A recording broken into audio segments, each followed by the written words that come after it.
నమస్తే. శ్రీ గురుభ్యో నమః. శ్రీమాత్రే నమః. ఆదిత్యాయ చ సోమాయ మంగళాయ బుధాయ వృషభృషణిభ్యే రాహవే కేతవే నమః. ఏప్రిల్ మాసం 2వ పక్షం ఫలితాలు అంటే 16 నుండి ఏప్రిల్ 30 వరకు. ఇందులో గ్రహాలన్నీ యథావిధిగా ఉంటాయి. ఒక రవి మాత్రం 10 తర్వాత మారేటువంటి మార్పు కనిపిస్తుంది. దాదాపుగా ఫలితాలన్నీ పక్షమంతా మొదటి పక్షం ఎలా ఉందో రెండో పక్షంలో కూడా అలాగే కనిపిస్తాయి. చూద్దాం. ప్రతి మాసంలో మనం మాస ఫలితాలు చెప్పుకోవాలా అంటే అవును, మొన్ననే ఉగాది సంవత్సర ఫలితాలు చెప్పుకున్నాం. అయినప్పటికీ కూడా గ్రహాలు కదులుతూనే ఉంటాయి. కదులుతున్న గ్రహాలతో పాటు మన రాశికి అనుగుణంగా మారుతున్న గ్రహాల ప్రభావం ఎంతో కొంత అలా మారుతూనే వస్తుంది. కాబట్టి ఆ మారుతున్న గ్రహాల యొక్క ఆ శక్తి ప్రభావం మన రాశి మీద పడ్డప్పుడు ఎలా ఉంటుంది అన్నది తెలుసుకోవడం కోసం చేసే ప్రయత్నమే ఈ మనం చెప్పుకునేటువంటి మాస ఫలితాలు అవ్వచ్చు, పక్ష ఫలితాలు అవ్వచ్చు. సరే, ఈ మాసానికి కనుక మనం చూసుకున్నట్టయితే ముఖ్యంగా ఈ మాసంలో ముఖ్యమైనటువంటి గ్రహాలు ఏ రాశిలో ఉన్నాయి అన్నది ముందుగా చెప్పుకుంటే మేషరాశిలో శుక్రుడైతే ఉపస్థితంగా ఉన్నాడు.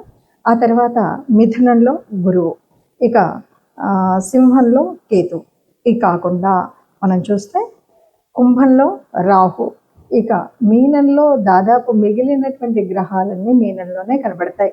అవి రవి, బుధుడు, కుజుడు, శని, ఈ 4 గ్రహాలు కూడా మనకు కనిపిస్తాయి. చంద్రుడు 2.5 రోజులకు ఒక రాశి చొప్పున కదులుతూ ఉంటాడు. మరి ఇలా ఉన్నప్పుడు ఈ గ్రహస్థితి ప్రకారంగా ఏముంటుంది, ఎలా ఉంటుందంటే ముందుగా అయితే ద్వాదశ రాశుల అందరికీ ఒక మాట చెప్పుకోవాలి.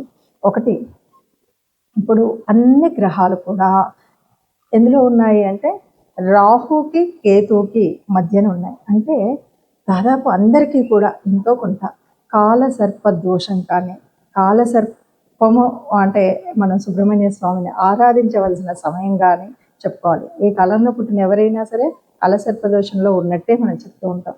దానికి అధిదేవత అయినటువంటి సుబ్రహ్మణ్య స్వామిని ఆరాధించడం అనేటువంటిది ముఖ్యమైనదిగా చెప్తాం. మరి ఇప్పుడు ఏప్రిల్ మాసం నుండి కొంతకాలం వరకు ఈ కాలసర్ప దోషంలో అందరూ దాదాపు అన్ని రాశుల వారు ఆ కాలసర్ప దోషంలో ఉన్నట్టే లెక్క. కాబట్టి వీలైనంత వరకు ఒక ముందు జాగ్రత్తగా వీలైనంత వరకు ఎక్కడైనా సరే సుబ్రహ్మణ్య స్వామి ఆరాధన, సుబ్రహ్మణ్య స్వామి దేవాలయాలను దర్శించడం, అర్చించడం అనేటువంటిది ముఖ్యమైన కార్యంగా చేసుకుంటూ మరి ఈ మాసం 2026 ఏప్రిల్ మాసానికి అసలు ఈ మాస ఫలితాలు ఎలా ఉన్నాయో తెలుసుకుందాం. తదుపరి రాశి తులారాశి. తులారాశి వారికి పంచమంలో రాహు ఉన్నాడు. 6లో రవి, బుధ, కుజ, శుక్రులు, రవి, బుధ, కుజ, శని, అట్లాగే 7లో శుక్రుడు, 9లో గురువు, 11లో కేతువు. ఇది కనిపిస్తున్నటువంటి గ్రహస్థితి. మరి మొట్టమొదటే మనకు 5లో రాహు అన్నారు. 5లో రాహు ఉన్నాడు అంటే ముఖ్యంగా ఎవరైనా ఈ రాశికి సంబంధించినటువంటి గర్భిణీ స్త్రీలు ఉంటే చాలా భయపడాల్సినటువంటి స్థితి. సంతానం కడుపులో ఉన్న సంతానాన్ని జాగ్రత్తగా ఉంచుకోవడం మేలు. అలాగే సంతానానికి కూడా రాహు ఉన్నాడు కాబట్టి కొన్ని జాగ్రత్తలు తీసుకోవడం అనేటువంటిది చాలా తప్పనిసరిగా చేయవలసినటువంటి ఒక స్థితి. ఇక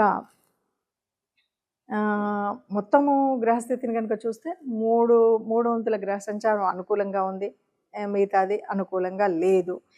పంచమ రాహు స్థితి కాబట్టి మానసికంగా కూడా మనకు కొద్దిగా అధైర్యం ఉంటుంది, కొంత చికాకులు ఉంటాయి. ఏదో ఒక రకమైన ఆ చికాకుతో గబుక్కున మనము మాట్లాడే తీరులో వాటిలో అనేక రకాలైనటువంటి మార్పులతో మనం మాట్లాడడం అనేటువంటివి కనిపిస్తాయి. ఇక వృత్తి, ఉద్యోగాలు వీటిలలో మనం అనుకున్నటువంటి వృద్ధి అనేది కనిపించదు. మనం ఏదో ఎక్స్పెక్ట్ చేస్తున్నాం అది కనిపించదు. అట్లాగే కుటుంబ వ్యక్తుల మధ్య కొన్ని రకాలైన అంతరాయాలు అయితే వస్తాయి. అంటే మనం అనుకున్నది ఒకటి, జరిగేది ఒకటి. మనం ఏదో మంచి కోసం చేస్తాం, ఇంట్లో వాళ్ళు కూడా అర్థం చేసుకోలేనటువంటి పరిస్థితి అయితే కనిపిస్తుంది.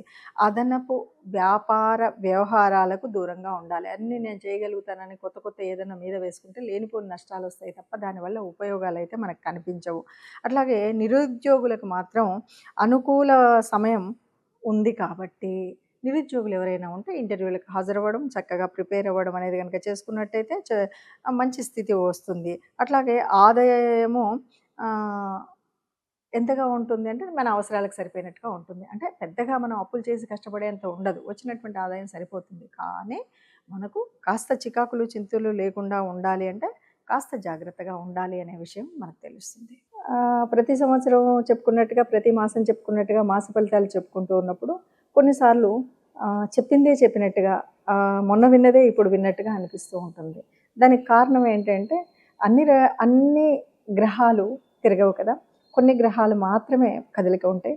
ఆ గ్రహాలు వాటి యొక్క భావం అనేటువంటిది, ప్రభావం అనేది అన్నింటి మీద ఒకలాగా ఉండదు. ఇంకొకటి ఏంటంటే దాదాపుగా మనకు ఈ కనిపిస్తున్నటువంటి, ఈ తిరుగుతున్నటువంటి సమయంలో కనిపించేటువంటి గ్రహాల స్థితి ఒకవైపు ఉంటే, జన్మ జాతకంలో ఉన్నటువంటి మన కుండల్ని బట్టి ఉండేటువంటి గ్రహాల స్థితి వేరుగా ఉంటుంది.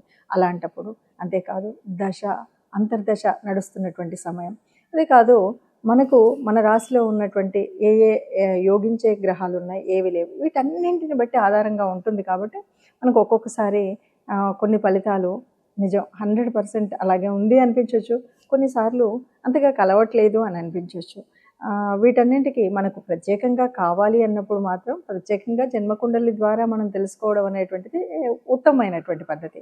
అయితే సహజంగా మామూలుగా మనం ఏప్రిల్ మాసానికి ఏదో చిన్న చిన్న పనులు చేసుకోవచ్చు అన్నప్పుడు దీన్ని చూసుకుంటే, గోచార రీత్యా ఎలా ఉందో తెలుసుకుంటే సరిపోతుంది.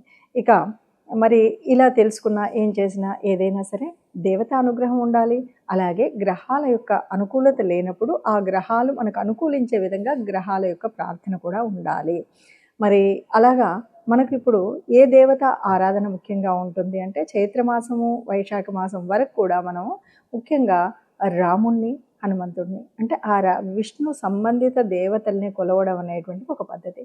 ముఖ్యంగా మనకి ఈ ఏప్రిల్ మాసము అంటే మనకు వచ్చేటువంటిది ఎలా ఉంటుందంటే, చైత్ర వైశాఖాల కలిమిడిగా ఉంటుంది. కాబట్టి మనము ఆ దేవదేవుడు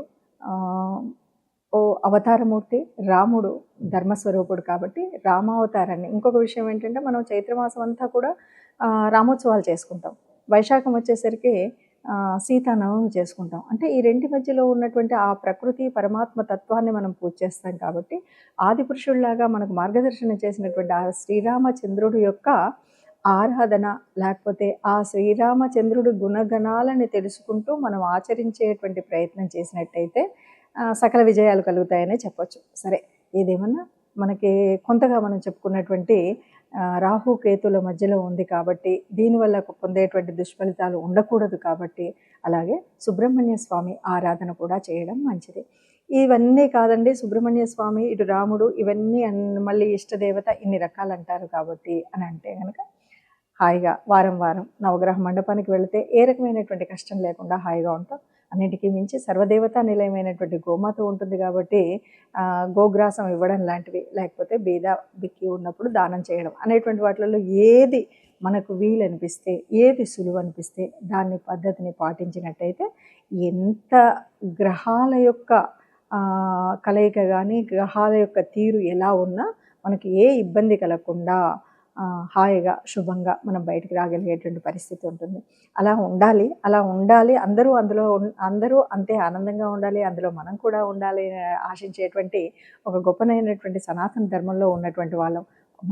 మనం మాత్రమే చూసుకునేటువంటి ఈ జ్యోతిష్యము, జాతకము అనేటువంటి దీంట్లో ఇది చక్కని ఒక వైజ్ఞానిక శాస్త్రం. దీంట్లో అనేక రకాలైన రుజువు సాక్ష్యాలతో నిరూపించబడినటువంటి శాస్త్రం కాబట్టి ఇందులో తప్పనిసరిగా మనం కనుక అనుకున్నది అనుకున్నట్టుగా నిజంగా మన తిథి వార నక్షత్రాలు సరిగ్గా ఉన్నాయి అని చూసుకున్నప్పుడు తప్పనిసరిగా మనకు మార్గదర్శనం చేసేటువంటి శాస్త్రం ఇది కనుక ఇప్పుడు మనం చూసుకున్నటువంటి దాంట్లో సంతృప్తి కనుక చెందకపోతే తప్పనిసరిగా మీరు మీ జన్మ జాతకాన్ని ఎవరైనా నిపుణులైనటువంటి పండితుల చేత లేదా జ్యోతిష నిపుణుల చేత చూయించుకొని మీ యొక్క ఈ సంవత్సర కాలానికి అనువుగా ఉండే రకంగా మీరు మార్గదర్శనం చేయించుకోవచ్చు.